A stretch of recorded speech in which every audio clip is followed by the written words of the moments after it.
Hey everyone, thank you so much for joining us for today's episode of Set Schedules Meet the Agent podcast. My name is Alan Perez, your host, and today we have the pleasure of being joined by Lisa Marie Sanders, expert real estate agent based out of League City, Texas, servicing the Houston area with Living Vogue Real Estate.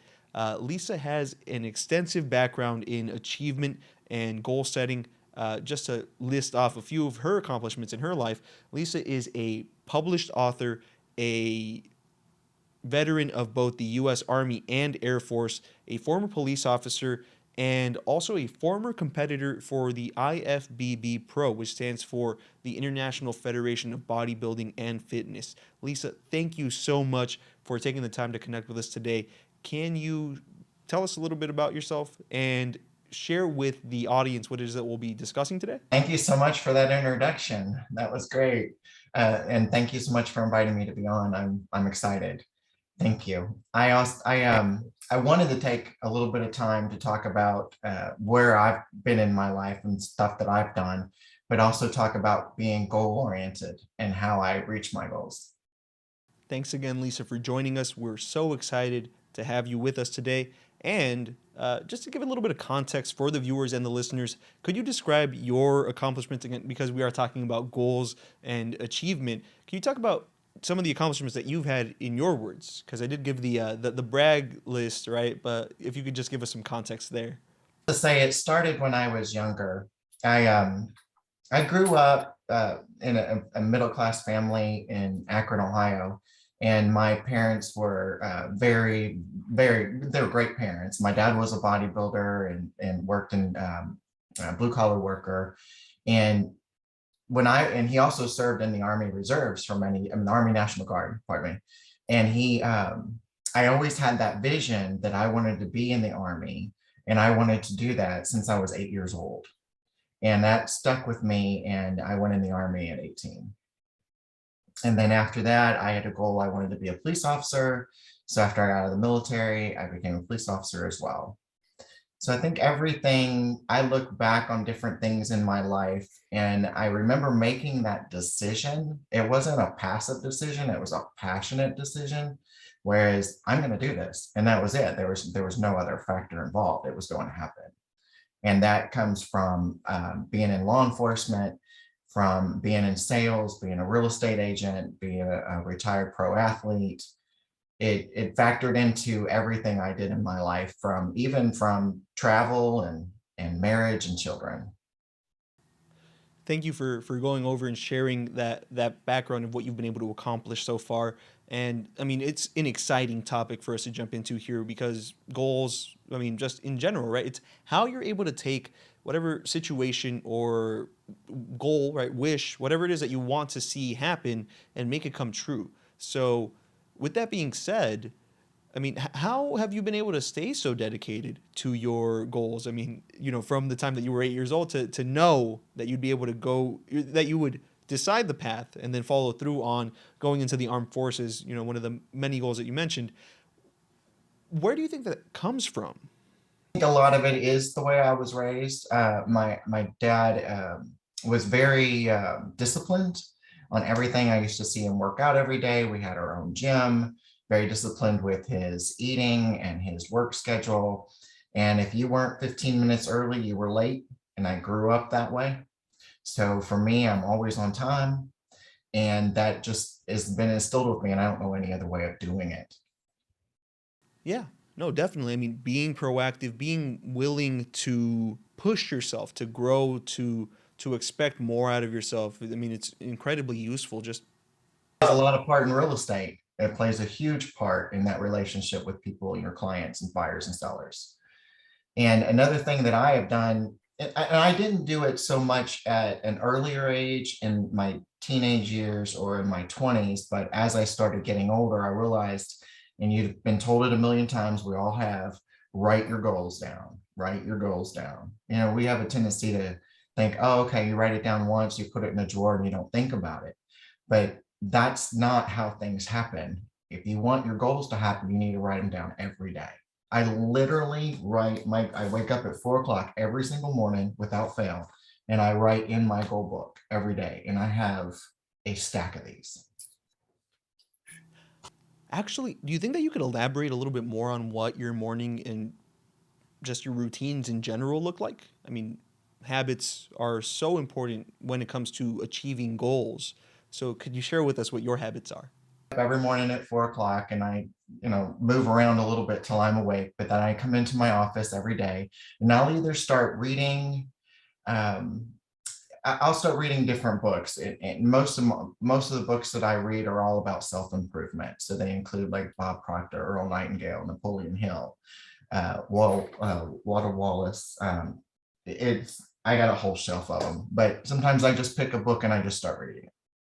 And it doesn't matter what it is, or I'll listen to some YouTube videos. And I'm also been a student of Proctor Gallagher Institute for about 6 years now. And so that was one of the real drives for me to write down my goals every day. I was not as disciplined years ago as writing them down every day. I'd write them down maybe twice a month and didn't think twice about it. But then once I started studying under Bob Proctor, literally every day, and I do it without fail. And so for my study time every single morning from time to read is from 4:30 in the morning until 6:30 in the morning. And then I start making breakfast for the family, getting the kid out to school, feeding the dogs, all the other, normal stuff. And then I go and I leave for my workout at 7:30 and I do my workout from 8 to 9. Great. And Yeah. then So after that that, it's all real estate. Wow, I mean that's a lot of activity just even before 9 a.m., right? You've already gotten your reading in, you've gotten your exercise in, and you've gotten your goal setting in. And just to elaborate a little bit more on that, I mean it's not every day that we get to speak with somebody that has participated in the IFBB. Could you elaborate on what your workouts look like? Just share with us what that is, because Well, I grew up working out. We had our own gym. My dad was big into bodybuilding. And so I think that was instilled in me, being an athlete most of my life, from playing softball and tennis and track and being in the military, I always stayed in shape. So it was something that was disciplined from a very young age, always exercising and eating right. And when I turned 46, actually, I decided I was going to compete in a pro bodybuilding show. Well, you have to compete as an amateur first to get a placing. So that was a whole new world to me. And it was very interesting to turn around and weigh your food every day, time your food every day, structure your workout exactly the way it's written. And then you're doing this for months on end. And then you go and step on stage, get your placing, and then you go for your pro card after that. And I won mine on my first try, and actually won 2 divisions, which is unheard of. So it was a very, very, very exciting, amazing experience. I can tell you that. And that was at 46 years old. And then at 47 years old, I was invited to the Arnold Classic, which is held in Columbus, Ohio, which is the biggest prestigious honor for bodybuilding in the world. And I was invited 2 years in a row. I only did it one year. I only did it 2017. And then I declined after that. I decided I didn't want to do it anymore. So I retired. I retired when I was 50. And I'm going to leave it to the younger girls. It was an amazing experience for a good 5-year run. something that you just mentioned that hopefully you can elaborate a little bit more on. You mentioned the importance of discipline, and definitely in the self help and the entrepreneurial space, right? There is that kind of discussion between, well, what should help you get to your goals? Is it discipline? Is it motivation? Could you share your thoughts? Discipline. That's a real tough word. Discipline is meaning that you give yourself a direction and you do it. You give yourself something to do, not somebody else. So it's, I think in bodybuilding, you really learn what you're capable of doing, especially when it comes to being so disciplined over everyday stuff. I mean, you're disciplined over your workout, you're disciplined over your sleep, you're disciplined over your food. And we're talking nothing goes in your mouth unless it's weighed or measured, like nothing. Like your cardio twice a day, your workout once a day. And that discipline, going through that whole phase, really makes you realize if you have discipline or not. Yeah. Now, I mean, with the sheer amount of things that you're working towards on any given day, it really is. I mean, it's astounding, right? And at the same time, it should be an inspiration to others to realize I can push myself that hard as well. We don't keep the goals in front of us. They're easy to forget about.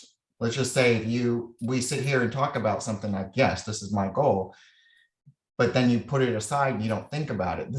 A goal needs to be something that you bigger than what you've ever done before and that you want to achieve, but you have to keep it in front of you every day.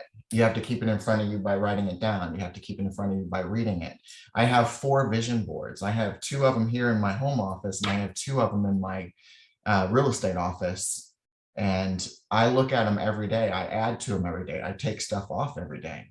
I'm constantly organizing and looking at things that I want to do. So keeping it in front of you, I think, is one of the biggest obstacles that people don't realize. A lot of people, I would say, right, in the current society that we live in, feel, or it's kind of the difference. I would say the distinction between what it is that you've shared with us and how you've been able to accomplish the things that you've shared, by being proactive, by feeling that you have the freedom to really do what it is that you want to do, instead of having, I guess, kind of almost like a scarcity mindset, right? When people don't want to work on their goals or do much more than kind of decompress and relax. Why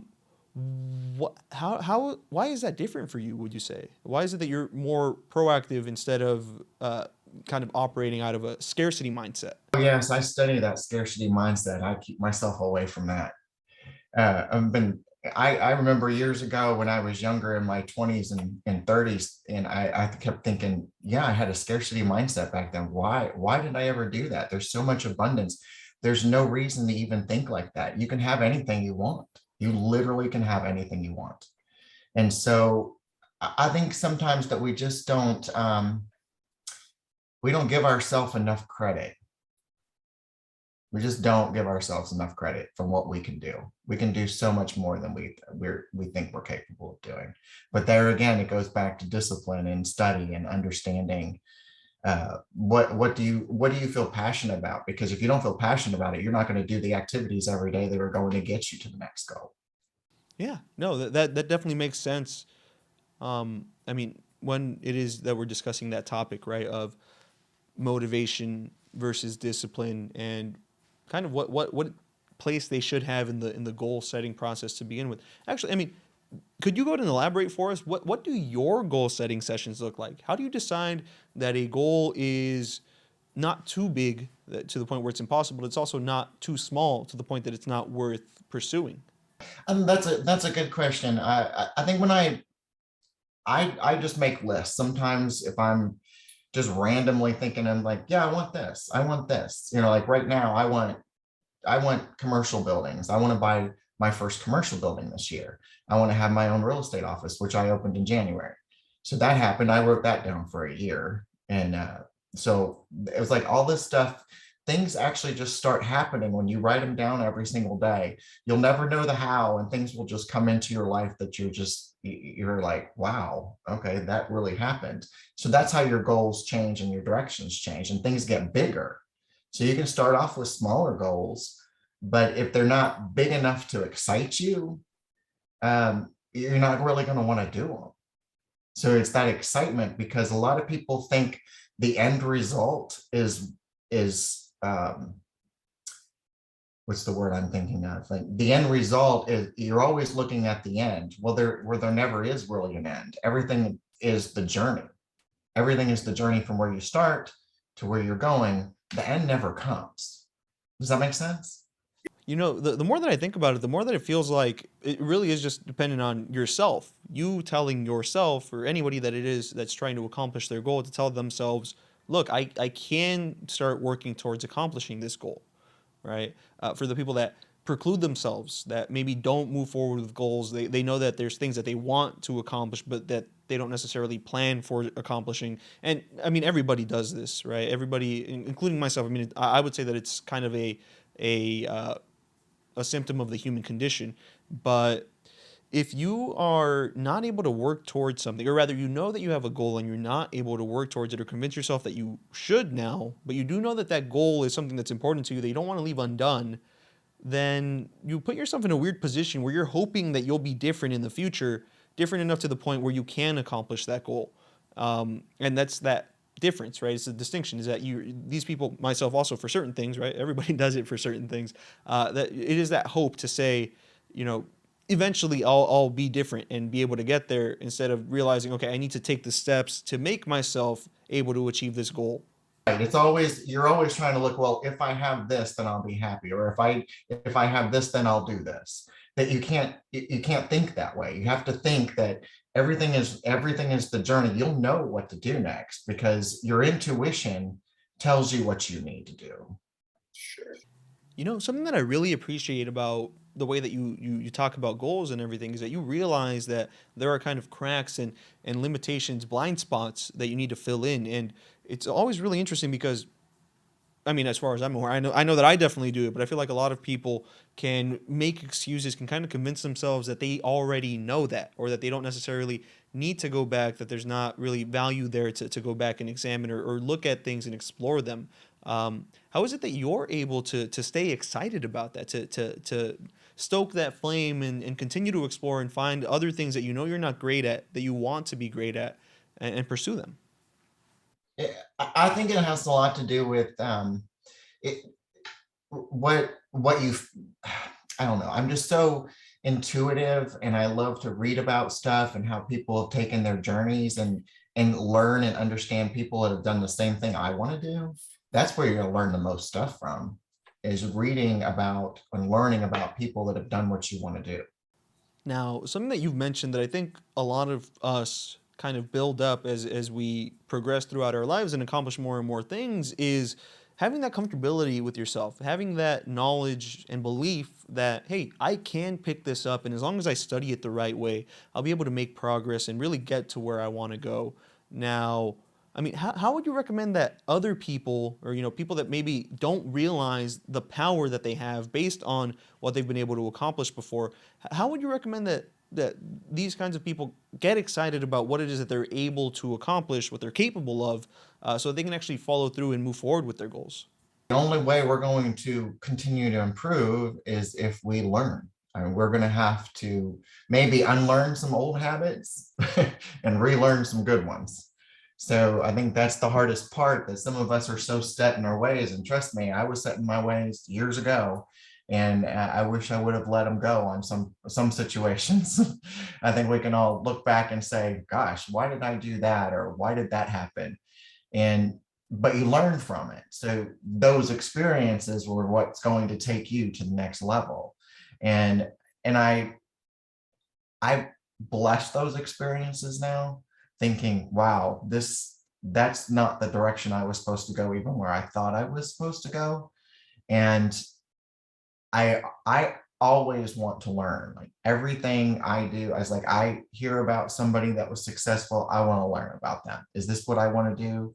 And I may change my mind. I'm like, nope, that's not what I want to do. And I move on to the next thing. So there were some directions I was going to take by buying rental homes. And I'm like, no, I don't want to do that. I want to do the commercial direction. So that's when I switched. I was throwing around some other goals and actually learning and reading some more, I decided that actually commercial was going to be the way I wanted to look at. Does that help? Interesting. Do you think that you could elaborate on that a little bit more? Well, I think they need to really sit down and look at what they have accomplished in their life and use gratitude to to remind themselves of everything that they have. Because if they write everything down, all the good experiences they have and how grateful they are for everything that's in their life right now, friends, family, job, anything, it doesn't matter, then they're going to have a different mindset to be able to look at that and say, you know what?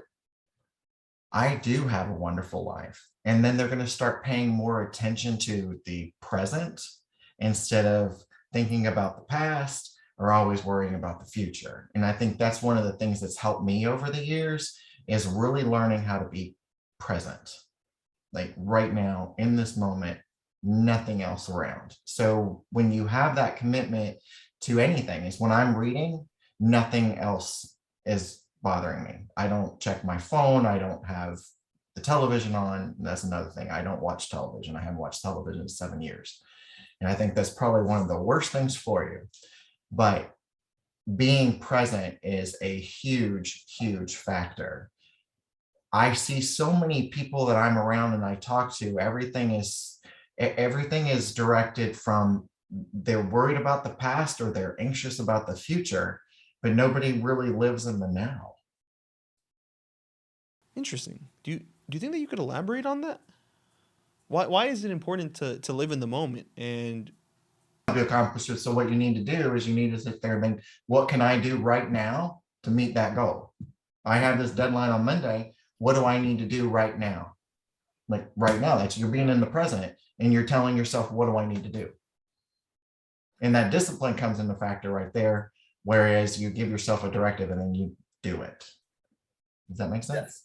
now, something that you'd mentioned that I found incredibly interesting was the fact that you don't really watch television.